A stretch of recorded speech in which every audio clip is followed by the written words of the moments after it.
As promised, when we see it, you see it. Right off the top, breaking news out of North Carolina, where police are on the scene of a shooting at a Food Line grocery store in the town of Greensboro. That is about an hour east of Durham.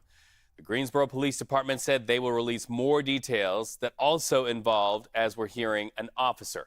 We're watching this story closely. We'll keep you updated as soon as we know more. Once again, North Carolina police on the scene of a shooting inside a store. All right. Former Republican Congressman Matt Gaetz tried and failed to block the release of that much talked about and very explosive House ethics report. CBS News reviewed the report, which accuses Gaetz of having sex with a minor, paying for sex with multiple women, and doing illegal drugs. Allegations in that report that Gaetz denies. That report accuses Gaetz of making $90,000 in payments to 12 different women. The House ethics report goes on to claim those payments were likely connected to sexual activity and to drugs. The committee wrote it heard testimony that Gaetz had sex with a 17-year-old girl at a party in 2017. The report called her Victim A and said she recalled receiving $400 in cash that evening, which she understood to be a payment for sex. The report also said Gaetz appeared to have set up an email account from his office in the complex of the Capitol to buy marijuana. That report went on to conclude that Gaetz violated House rules that prohibit prostitution, statutory rape, illicit drug use, and obstruction of Congress, among other standards. So lots to talk about here. Let's bring in CBS News investigative producer Michael Kaplan. Okay, Michael, the report accused Gaetz of violating multiple state laws while in office. What can you tell us about that? Hey, Reed. Yeah.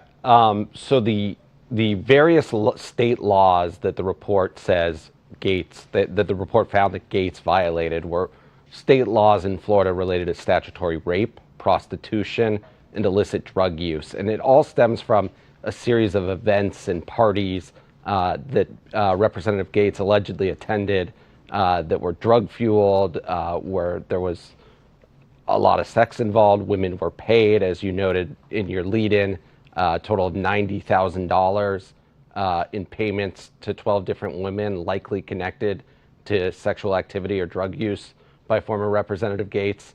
And those laws are different than the laws he was previously investigated for by the Department of Justice in their federal probe. So how unusual is it to see a report released like this, especially after a lawmaker resigns from Congress? Well, it's really unusual, not unprecedented, and I think the committee did this sort of in light of, and they said they weren't doing this lightly, but they did this in light of the severity of the allegations and the obstruction that they say former Representative Gaetz engaged in all the way through.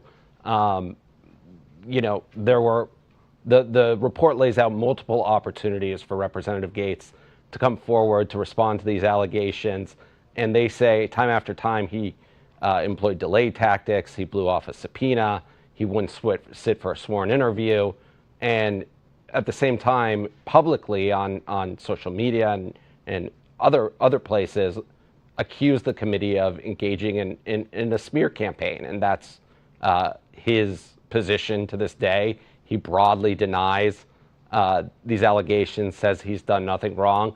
But this is the first time we've sort of seen all this evidence put together, witness testimony, text messages, payment receipts, all put together in one place, and it spells a pretty damning picture.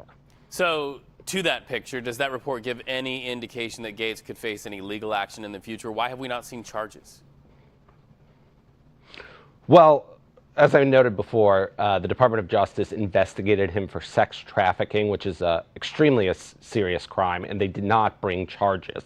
The House Ethics Committee concluded the same thing. He did not actually traffic women for the purposes of sex. The state charges, and the report notes this, the statute of limitations on those charges has expired. One of the other things the committee's mandated to is investigate violations of House rules. And the report details many, many violations of House rules, particularly around receiving impermissible gifts and drug use and the like. And so, the statute of limitations is one reason. But I really think here the committee's objective was to get this all out on one page.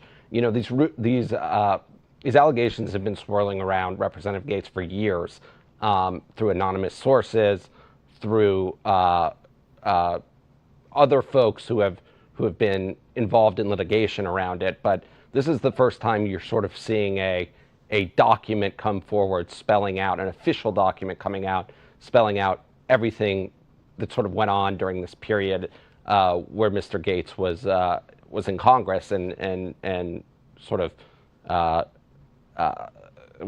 participated in this series of parties and events with rampant drug use and sexual misconduct.